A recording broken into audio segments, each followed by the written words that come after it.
ವಿಶ್ವಗುರು ಬಸವಣ್ಣನವರಿಗೆ ಗಂಗಾಂಬಿಕೆ ಮತ್ತು ನೀಲಾಂಬಿಕೆ ಎಂಬ ಇಬ್ಬರು ಹೆಂಡತಿಯರಿದ್ರು ಎನ್ನುವ ಒಂದು ವಿಷಯವನ್ನ ಅನೇಕ ಕವಿಗಳು ಹಾಗೂ ಸಾಹಿತಿಗಳು ಹೇಳಿಕೊಂಡು ಬಂದಿದ್ದಾರೆ. ಸಮಾಜವು ಕೂಡ ಇದನ್ನೇ ನಿಜ ಅಂತ ಕೂಡ ನಂಬಿಕೊಂಡು ಬಂದಿದೆ. ಆದರೆ ಬಸವಣ್ಣನವರಿಗೆ ಇಬ್ಬರು ಹೆಂಡತಿಯರು ಇರಲಿಲ್ಲ, ಅವರಿಗೆ ಇದ್ದದ್ದು ಕೇವಲ ಒಬ್ಬ ಪತ್ನಿ ಮಾತ್ರ ಎಂಬುದು ಇತ್ತೀಚಿನ ಕೆಲವು ಸಾಹಿತಿಗಳ ಮತ್ತು ಸಂಶೋಧಕರ ವಾದವಾಗಿದೆ.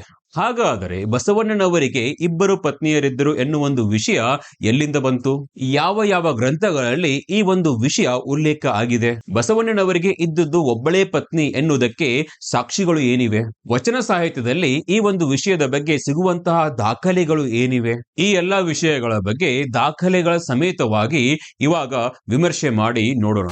ವಿಶ್ವಗುರು ಬಸವಣ್ಣನವರಿಗೆ ಇದ್ದ ಪತ್ನಿಯರು ಒಬ್ಬಳೋ ಅಥವಾ ಇಬ್ಬರೋ ಎಂಬುದನ್ನು ನಾವು ತಿಳಿದುಕೊಳ್ಳಬೇಕಾದರೆ ಮೊದಲು ನಾವು ಅವರ ಜೀವನ ಚರಿತ್ರೆಯನ್ನ ತೆಗೆದು ನೋಡಬೇಕಾಗುತ್ತೆ. ಆದರೆ 12ನೇ ಶತಮಾನದಲ್ಲಿ ಬಸವಣ್ಣನವರ ಜೊತೆಗಿದ್ದ ಅವರ ಸಮಕಾಲೀನ ಶರಣರಾಗಲಿ ಅಥವಾ ಸಾಹಿತಿಯಾಗಲಿ ಯಾರೂ ಕೂಡ ಬಸವಣ್ಣನವರ ಜೀವನ ಚರಿತ್ರೆಯನ್ನ ಬರೆದಿಟ್ಟಿಲ್ಲ. ಕ್ರಿಸ್ತಶಕ 1196ರಲ್ಲಿ ವಿಶ್ವಗುರು ಬಸವಣ್ಣನವರು ಲಿಂಗೈಕ್ಯರಾಗ್ತಾರೆ. ಅವರು ಲಿಂಗೈಕ್ಯ ಆದ ಮೇಲೆ ಹಲವಾರು ವರ್ಷಗಳ ನಂತರ ಕೆಲವು ಕವಿಗಳು ಬಸವಣ್ಣನವರ ಜೀವನ ಚರಿತ್ರೆಯನ್ನ ತಮ್ಮ ಗ್ರಂಥಗಳಲ್ಲಿ ಬರೆದಿಟ್ಟಿದ್ದಾರೆ. ಬಸವಣ್ಣನವರ ಜೀವನದ ಬಗ್ಗೆ ಬರೆದಿರುವಂತಹ ಕೆಲವು ಕಾವ್ಯ ಪುರಾಣದ ಗ್ರಂಥಗಳು ಈ ರೀತಿ ಇವೆ. ಮೊದಲನೆಯ ಗ್ರಂಥ ಬಸವ ಪುರಾಣ. ಇದನ್ನ ರಚನೆ ಮಾಡಿದ ಕವಿಯ ಹೆಸರು ಪಾಲ್ಕುರಿಕೆ ಸೋಮನಾಥ. ಇದು ರಚನೆಯಾದದ್ದು ತೆಲುಗು ಭಾಷೆಯಲ್ಲಿ. ಕ್ರಿಸ್ತಶಕ 1200ರಿಂದ 1240 ಮಧ್ಯದಲ್ಲಿ ಈ ಒಂದು ಗ್ರಂಥ ರಚನೆಯಾಗಿದೆ. ಎರಡನೇದಾಗಿ ಬಸವರಾಜ ದೇವರ ರಗಳೆ. ಇದನ್ನ ರಚನೆ ಮಾಡಿರುವಂತ ಕವಿಯ ಹೆಸರು ಹರಿಹರ. ಇದು ರಚನೆಯಾದದ್ದು ಕನ್ನಡ ಭಾಷೆಯಲ್ಲಿ. ಇದು ಕೂಡ ಕ್ರಿಸ್ತಶಕ 1200ರಿಂದ 1240 ಮಧ್ಯದಲ್ಲಿ ರಚನೆಯಾಗಿದೆ. ಮೂರನೆಯದಾಗಿ ಬಸವ ಪುರಾಣ. ಇದನ್ನ ರಚನೆ ಮಾಡಿದವರು ಭೀಮಕವಿ. ಇದನ್ನ ಕನ್ನಡ ಭಾಷೆಯಲ್ಲಿ ಬರೆಯಲಾಗಿದೆ. ಕ್ರಿಸ್ತಶಕ 1369 ಅವಧಿಯಲ್ಲಿ ಈ ಒಂದು ಗ್ರಂಥ ರಚನೆಯಾಗಿದೆ. ನಾಲ್ಕನೆಯದಾಗಿ ಶಿವತತ್ವ ಚಿಂತಾಮಣಿ. ಇದನ್ನ ಬರೆದವರು ಲಕ್ಕಣ್ಣ ದಂಡೇಶ. ಈ ಒಂದು ಗ್ರಂಥ ರಚನೆಯಾದ ವರ್ಷ ಕ್ರಿಸ್ತಶಕ 1450. ಐದನೆಯ ಗ್ರಂಥ ಬಸವ ಚಾರಿತ್ರ. ಇದನ್ನ ರಚನೆ ಮಾಡಿದ ಕವಿ ಸಿಂಗಿರಾಜ. ಇದು ರಚನೆಯಾದ ವರ್ಷ ಕ್ರಿಸ್ತಶಕ 1500. ಬಸವಣ್ಣನವರ ಜೀವನದ ಬಗ್ಗೆ ಬರೆದಿರುವಂತಹ ಈ ಎಲ್ಲಾ ಕವಿಗಳಲ್ಲಿ ಯಾರೂ ಕೂಡ ಖುದ್ದಾಗಿ ಬಸವಣ್ಣನವರನ್ನ ಭೇಟಿ ಮಾಡಿರಲಿಲ್ಲ. ಹಾಗೂ ಇವರ್ಯಾರೂ ಕೂಡ ಬಸವ ಕಲ್ಯಾಣದಲ್ಲಿ ಅಥವಾ ಅದರ ಸುತ್ತಮುತ್ತ ಪ್ರದೇಶದಲ್ಲಿ ನೆಲೆಸಿದವರು ಅಲ್ಲ. ಹಾಗಾದರೆ ಬಸವಣ್ಣನವರ ಜೀವನದ ಬಗ್ಗೆ ಮಾಹಿತಿ ಈ ಎಲ್ಲಾ ಕವಿಗಳಿಗೆ ಹೇಗೆ ಸಿಕ್ತು? ಬಸವ ಕಲ್ಯಾಣದಲ್ಲಿ ನೆಲೆಸಿದ್ದ ಕೆಲವು ಧರ್ಮ ಪ್ರಚಾರಕ ಜಂಗಮರು ಬೇರೆ ಊರುಗಳಿಗೆ, ಬೇರೆ ರಾಜ್ಯಗಳಿಗೆ ಸಂಚಾರ ಮಾಡಿ ಅಲ್ಲಿನ ಜನರಿಗೆ ಬಸವಣ್ಣನವರ ಜೀವನದ ಬಗ್ಗೆ, ಅವರ ಸಾಧನೆಗಳ ಬಗ್ಗೆ ಕಥೆಗಳ ಮೂಲಕ ಹೇಳಿ ಪ್ರಚಾರ ಮಾಡ್ತಾ ಇರ್ತಾರೆ. ಈ ರೀತಿ ಜನರು ಹೇಳಿದಂತಹ ಕಥೆಗಳನ್ನ ಕೇಳಿ ಅದರ ಮೂಲಕ ಬಸವಣ್ಣನವರ ಜೀವನದ ಬಗ್ಗೆ ಮಾಹಿತಿಯನ್ನು ಸಂಗ್ರಹಿಸಿ ಈ ಎಲ್ಲಾ ಕವಿಗಳು ಅವರ ಜೀವನ ಚರಿತ್ರೆಯನ್ನ ತಮ್ಮ ಗ್ರಂಥದಲ್ಲಿ ಬರೆದಿಟ್ಟಿದ್ದಾರೆ. ಈ ಒಂದು ಕೃತಿಗಳನ್ನ ಕಾವ್ಯ ಮತ್ತು ಪುರಾಣದ ಮಾದರಿಯಲ್ಲಿ ಬರೆಯಲಾಗಿದೆ.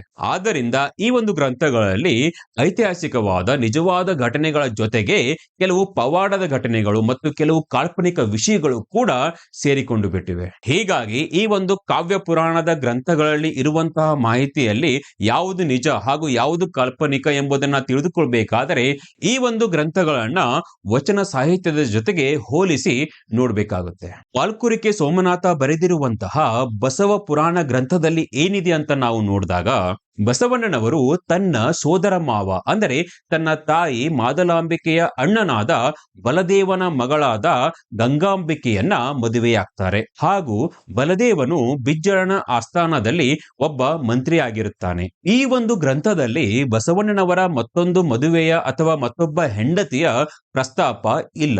ಹೀಗಾಗಿ ಪಾಲ್ಕುರಿಕೆ ಸೋಮನಾಥ ಬರೆದಿರುವಂತಹ ಬಸವ ಪುರಾಣ ಗ್ರಂಥದ ಪ್ರಕಾರ ಬಸವಣ್ಣನವರು ಕೇವಲ ಒಬ್ಬ ಹೆಂಡತಿಯನ್ನ ಮಾತ್ರ ಮದುವೆಯಾಗಿದ್ರು. ಹರಿಹರ ಕವಿ ಬರೆದಿರುವಂತಹ ಬಸವರಾಜ ದೇವರ ರಗಳೆ ಎಂಬ ಒಂದು ಗ್ರಂಥದಲ್ಲಿ ಏನಿದೆ ಅಂತ ನಾವು ನೋಡಿದಾಗ, ಬಸವಣ್ಣನವರು ಅರ್ಥಮಂತ್ರಿ ಆದ ಕೆಲವು ದಿನಗಳ ನಂತರ ಗಂಗಾದೇವಿ ಮತ್ತು ಮಾಯಿದೇವಿಯರೊಡನೆ ಮದುವೆ ಆಗಿ ಜೀವನ ನಡೆಸುತ್ತಾರೆ.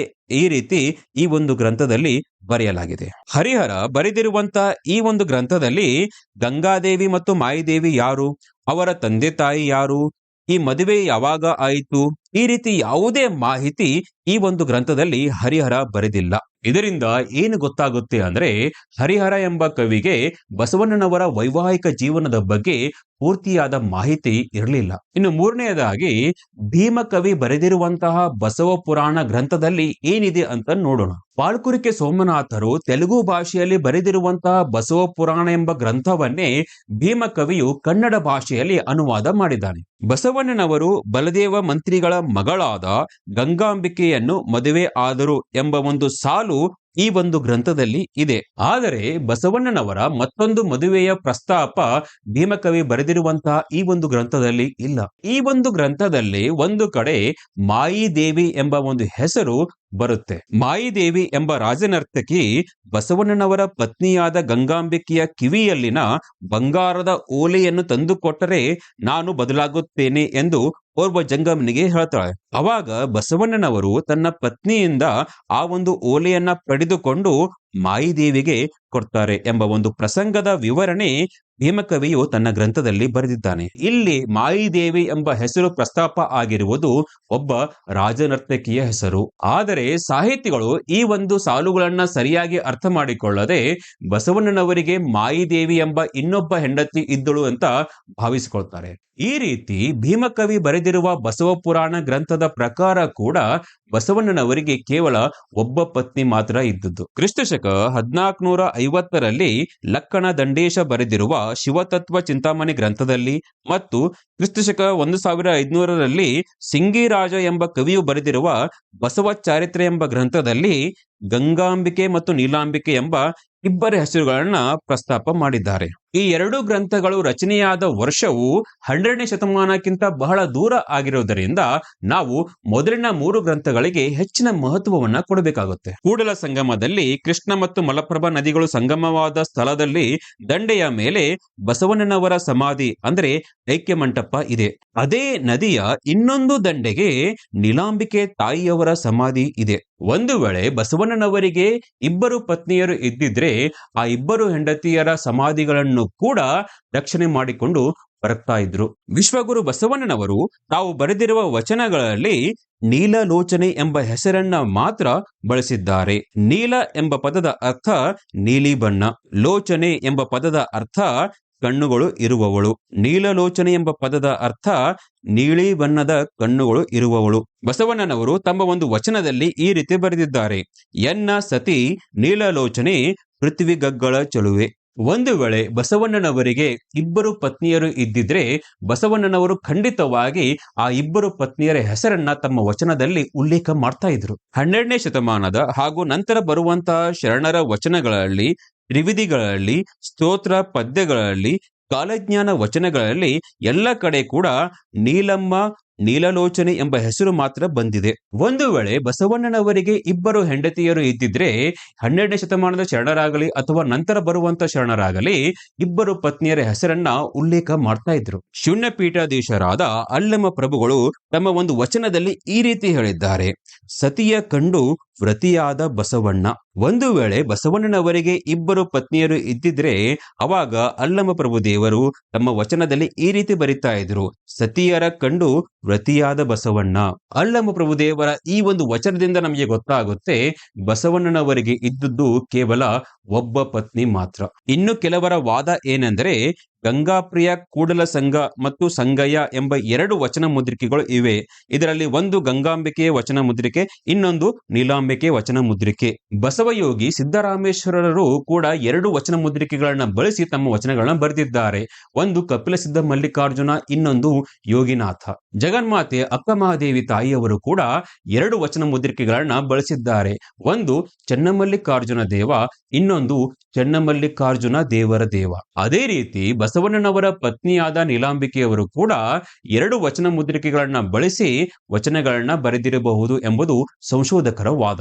ಮೈಸೂರು ವಿಶ್ವವಿದ್ಯಾಲಯದ ಪ್ರಾಚ್ಯ ವಿದ್ಯಾ ಸಂಶೋಧನಾಲಯದ ನಿರ್ದೇಶಕರಾಗಿದ್ದ ಪ್ರೊಫೆಸರ್ ಎಚ್ ದೇವಿರಪ್ಪನವರು ಬಸವರಾಜ ನರಸಿಯರು ಎಂಬ ಒಂದು ಲೇಖನವನ್ನ ಬರೆದಿದ್ದಾರೆ. ಬಸವಣ್ಣನವರಿಗೆ ಇದ್ದುದು ಒಬ್ಬಳೇ ಪತ್ನಿ ಹಾಗೂ ಆಕೆಯ ಹೆಸರು ನೀಲಗಂಗಾ ಎಂಬುದನ್ನ ಸ್ಪಷ್ಟವಾಗಿ ಈ ಒಂದು ಲೇಖನದಲ್ಲಿ ಅವರು ಬರೆದಿದ್ದಾರೆ. ಕನ್ನಡ ಸಾಹಿತ್ಯ ಲೋಕದ ಸಂಶೋಧಕ ದಿಗ್ಗಜ ಎಂಬ ಒಂದು ಖ್ಯಾತಿ ಕೂಡ ಎಚ್ ದೇವೀರಪ್ಪನವರಿಗೆ ಇತ್ತು.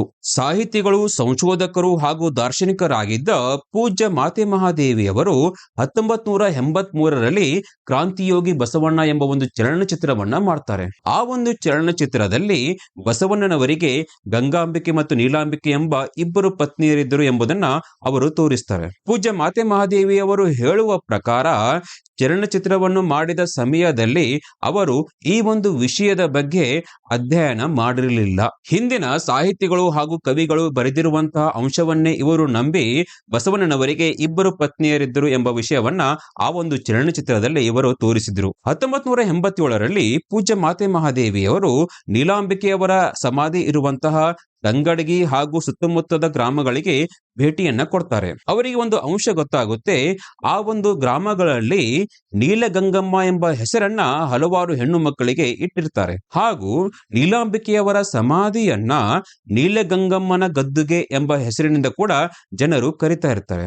ನೀಲಗಂಗಮ್ಮ ಎಂಬ ಒಂದು ಹೊಸ ಹೆಸರನ್ನ ಕೇಳಿದ ಮೇಲೆ ಪೂಜ್ಯ ಮಾತೆ ಮಹಾದೇವಿಯವರಿಗೆ ಆಶ್ಚರ್ಯ ಆಗುತ್ತೆ ಹಾಗೂ ಈ ಒಂದು ವಿಷಯದ ಮೇಲೆ ಅಧ್ಯಯನ ಮಾಡಲಿಕ್ಕೆ ಅವರು ಶುರು ಮಾಡ್ತಾರೆ. ಬಸವಣ್ಣನವರಿಗೆ ಇದ್ದದ್ದು ಒಬ್ಬಳೇ ಹೆಂಡತಿ ನೀಲಗಂಗಾಂಬಿಕೆ ಎಂಬ ಒಂದು ಲೇಖನವನ್ನ ಅವರು ಬರೀತಾರೆ. ಪರಿಪೂರ್ಣ ಮಾನವ ಬಸವಣ್ಣ ಎಂಬ ಒಂದು ಕೃತಿಯಲ್ಲಿ ಈ ವಿಷಯದ ಬಗ್ಗೆ ದಾಖಲೆಗಳನ್ನ ಹಾಗೂ ಅಂಶಗಳನ್ನ ಅವರು ವಿವರಿಸಿದ್ದಾರೆ. ಪೂಜ್ಯ ಮಾತೆ ಮಹಾದೇವಿಯವರು ಹೇಳುವ ಪ್ರಕಾರ ಬಸವಣ್ಣನವರ ಸೋದರ ಮಾವ ಅಂದ್ರೆ ಬಲದೇವ ಮಂತ್ರಿಗಳ ಒಬ್ಬಳೇ ಮಗಳು ನೀಲಗಂಗಮ್ಮ. ನೀಲಿ ಬಣ್ಣದ ಕಣ್ಣುಗಳು ಇರೋದ್ರಿಂದ ಆ ಒಂದು ಮಗುವಿಗೆ ನೀಲಗಂಗಾ ಎಂಬ ಒಂದು ಹೆಸರನ್ನ ತಂದೆ ತಾಯಿಗಳು ಇಟ್ಟಿರಬಹುದು. ನೀಲಗಂಗಮ್ಮ ಎಂಬ ಹೆಸರನ್ನ ಚಿಕ್ಕದಾಗಿ ಮಾಡಿ ಕೆಲವು ಜನರು ನೀಲಮ್ಮ ಎಂದು ಕರೆಯಲಿಕ್ಕೆ ಪ್ರಾರಂಭಿಸ್ತಾರೆ. ಇನ್ನು ಕೆಲವು ಜನರು ಗಂಗಮ್ಮ ಎಂಬ ಹೆಸರಿನಿಂದ ಕರೆಯಲಿಕ್ಕೆ ಪ್ರಾರಂಭಿಸ್ತಾರೆ. ಆದರೆ ಕವಿಗಳು ಈ ಹೆಸರನ್ನ ಸಂಬೋಧಿಸುವಾಗ ಗೌರವ ಕೊಟ್ಟು ಕರೆಯುವ ಸಲುವಾಗಿ ಅಂಬಿಕೆ ಎಂಬ ಒಂದು ಪದವನ್ನ ಸೇರಿಸ್ತಾರೆ. ಅಂಬಿಕೆ ಎಂಬ ಪದದ ಅರ್ಥ ತಾಯಿ ಅಥವಾ ಮಾತೆ. ಕವಿಗಳು ನೀಲ ಎಂಬ ಪದಕ್ಕೆ ಅಂಬಿಕೆ ಎಂಬ ಪದವನ್ನ ಸೇರಿಸಿ ನೀಲಾಂಬಿಕೆ ಎಂದು ಬರೆಯಲಿಕ್ಕೆ ಶುರು ಮಾಡ್ತಾರೆ ಹಾಗೂ ಗಂಗಾ ಎಂಬ ಪದಕ್ಕೆ ಅಂಬಿಕೆ ಎಂಬ ಪದವನ್ನ ಸೇರಿಸಿ ಗಂಗಾಂಬಿಕೆ ಎಂದು ಬರೆಯಲಿಕ್ಕೆ ಶುರು ಮಾಡ್ತಾರೆ. ಈ ರೀತಿ ಒಬ್ಬ ವ್ಯಕ್ತಿಯನ್ನೇ ಎರಡು ಹೆಸರುಗಳಿಂದ ಕರೆಯುವಂತಹ ಒಂದು ರೂಢಿಯನ್ನ ಅವಾಗಿನ ಸಮಾಜವು ಬಳಸಿದ್ದರಿಂದ ಮುಂದೆ ಬರುವಂತಹ ಕವಿಗಳು ಹಾಗೂ ಸಾಹಿತಿಗಳು ಬಸವಣ್ಣನವರಿಗೆ ಇಬ್ಬರು ಹೆಂಡತಿಯರು ಇದ್ದಿರಬಹುದು ಎಂದು ಊಹಿಸಿ ತಮ್ಮ ಗ್ರಂಥಗಳಲ್ಲಿ ಎರಡು ಹೆಸರುಗಳನ್ನ ಉಲ್ಲೇಖ ಮಾಡಿದ್ದಾರೆ. ಐತಿಹಾಸಿಕ ಗ್ರಂಥಗಳು, ಪುರಾಣ ಕಾವ್ಯಗಳು, ವಚನ ಸಾಹಿತ್ಯ ಇವೆಲ್ಲವನ್ನ ನಾವು ವಿಮರ್ಶೆ ಮಾಡಿ ನೋಡಿದಾಗ ನಮಗೆ ಗೊತ್ತಾಗುತ್ತೆ ಬಸವಣ್ಣನವರು ಏಕಪತ್ನಿ ವ್ರತಸ್ಥರಾಗಿದ್ರು. ಅವರಿಗೆ ಇದ್ದದ್ದು ಒಬ್ಬ ಹೆಂಡತಿ ಮಾತ್ರ. ಅವರ ಹೆಸರು ನೀಲಗಂಗಮ್ಮ ಅಥವಾ ನೀಲಗಂಗಾಂಬಿಕೆ.